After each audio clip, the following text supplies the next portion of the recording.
ఓం నమః శివాయ. ఓం నమో నారాయణాయ.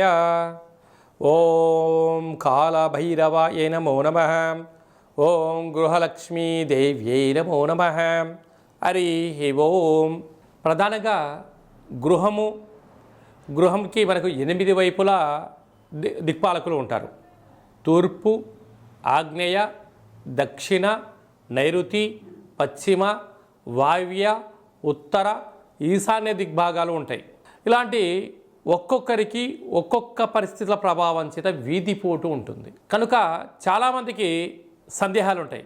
ఈ యొక్క స్థలానికి, ఈ యొక్క గృహానికి ఈ వీధిపోటు ఉంటే ఏది మంచి, ఏది చెడు, ఆ ఇంట్లో నేను నివాసానికి యోగ్యత కాదా అని చెప్పి అందరికీ డౌట్లు ఉంటాయి. వీధిపోటు అనేటువంటిది ఆ ఇంటికి ఒక రకమైన అంగవైకల్యంగా భావించగలగాలి.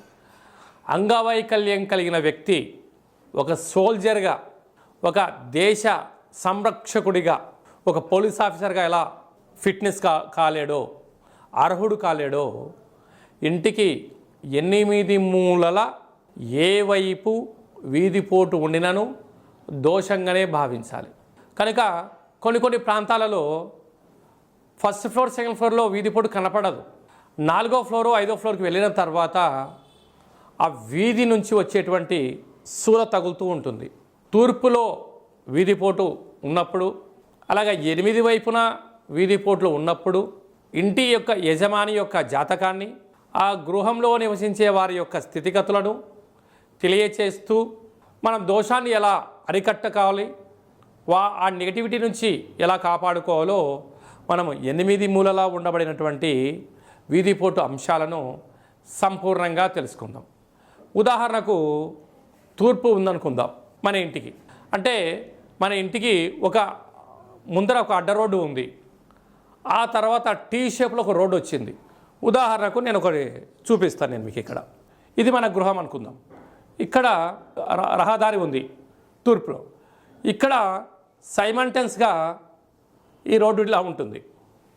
చాలామంది ఏమనుకుంటూ ఉంటారు, నాకు ఇక్కడ అడ్డ రోడ్డు ఉంది, ఈ టీ షేప్లో ఉండబడినటువంటి వీధిపోటు నా గృహానికి తగలదు అనుకుంటూ ఉంటారు. కానీ చాలా తప్పది. ఈ టీ షేప్లో ఉండబడినటువంటిది ఇక్కడ తూర్పులా ఉండడం వలన, తూర్పు దిగ్భాగంలో ఎవరు కొలువై ఉంటారు? ఆదిత్య నవగ్రహాలు సూర్య భగవానుడు ఉంటాడు. ఇంద్ర అష్టదిక్పాలక దేవతల్లో ఇంద్రుడు కొలువై ఉంటాడు. అంటే ఈ ఇంట్లో నివసించేటువంటి వారు ఆరోగ్యంగా లేకపోవడం, దీర్ఘకాలిక వ్యాధులతో ఇబ్బంది పడడం, పితృదోషం, అనారోగ్యము, అనేక రకాలమైనటువంటి వ్యాధులతో వీరు ఇబ్బంది పడుతూ ఉంటారు. ఇక్కడ ఈ టీ షేప్తో ఈ రోడ్డు పొడవు ఎంత ఉంది, మన యొక్క గృహ భవనము ఎంత వ్యాసార్థంలో, ఇది ఉదాహరణకు ఒక 45 అడుగుల పొడుగు మన గృహం ఉందనుకుందాం చిన్న ఉదాహరణకి. అంటే కొందరికి 20 ఉంటుంది, కొందరికి 60, 100 ఉంటుంది. ఈ అడ్డ రోడ్డు అనేటువంటిది అంటే కొన్ని ప్రాంతాలలో ఇది 20 ఫీట్ల రోడ్డు ఉంటుంది, 40 ఫీట్ల రోడ్డు ఉంటుంది, 100 ఫీట్స్ రోడ్స్ కూడా ఉండబడిన ప్రాంతాలు చాలా ఉన్నాయి. దీనికి ఆపోజిట్లో ఈ తూర్పు దిగ్భాగంలో మళ్ళీ 20 ఫీట్ల రోడ్డా, 40 ఫీట్ల రోడ్డా, ఇది ఒక 500 మీటర్ల వరకు ప్రయాణం అవుతుందా, ఇట్లా 1 కిలోమీటర్ వరకు ప్రయాణం అవుతుందా? ఈ యొక్క దూరము మన యొక్క గృహ భవనానికి ఫస్ట్ ఫ్లోర్లో పడుతుందా, సెకండ్ ఫ్లోర్లో పడుతుందా, లేకపోతే టాప్ ఎండ్ మనం 10 అంతస్తులు 11 అంతస్తుల భవనాలు కూడా మనం చూస్తున్నాం. ఇది ఎంతవరకు పడుతుందో దాన్ని తెలిసి ఫస్ట్ ఫ్లోర్లో ఉండబడినటువంటి యజమాని అంటే ఆ భవనంలోంచి నిలబడి చూస్తే తన కనుచూపు మేరకు ఎంతవరకు వెళ్తుందో వీటిని ఒక మిర్రర్ ద్వారా, ఒక అద్దం ద్వారా ఆ యొక్క చూపును రిఫ్లెక్టెడ్ వెనక్కి పంపించడం జరుగుతుంది.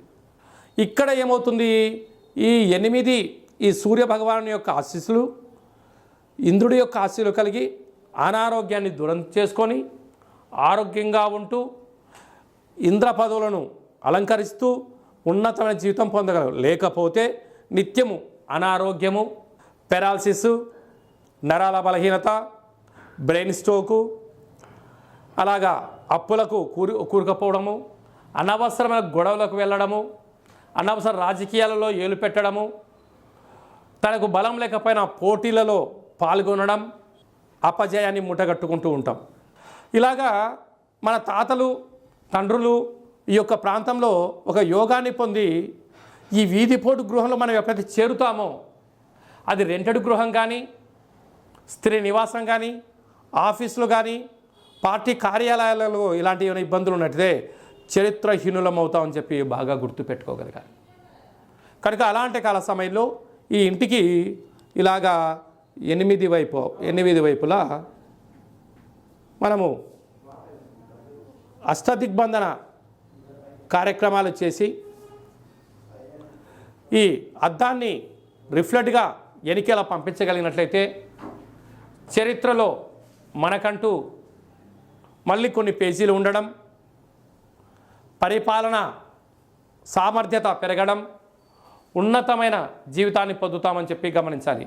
అంటే ఒక్కొక్క స్థలంలో ఒక్కొక్క రకమైన ప్రభావాలు ఈ తూర్పు దిగ్భాగంలో ఉంటాయని చెప్పి గమనించాలి. కనుక ఈ తూర్పు దిగ్భాగంలో ఉండబడినటువంటి వీధిపోటు, సకల దోషాలు ఒక్కొక్కరికి వారి యొక్క యోగరీత్యా జాతకరీత్యా వారు ఉంటాయి. కనుక మీ గృహానికి ఇలాంటిది ఏమైనా ఉన్నట్టయితే ఇంటి యొక్క ఫోటో, ఇంటి ముందర రహదారి యొక్క వెడల్పు, ఈ టీ షేపులో ఉండబడినటువంటి వీటిని యొక్క కొలతలను తీసి పంపించినట్లయితే దీనివల్ల యోగం ఎంత ఉంది, దోషం ఎంత ఉంది, వీటిని ఎలా తొలగించుకోవాలో, ఎలా ఐశ్వర్యం పొందాలో మీకు సంపూర్ణంగా సవివరంగా తెలియజేయడం జరుగుతుందని చెప్పి గమనించాలి. కనుక తూర్పు దిగ్భాగంలో ఉండబడినటువంటి వీధిపోటును తొలగించుకొని ఐశ్వర్యం పొందాలని కోరుకుంటూ మనసారా ఆశీర్వచనం.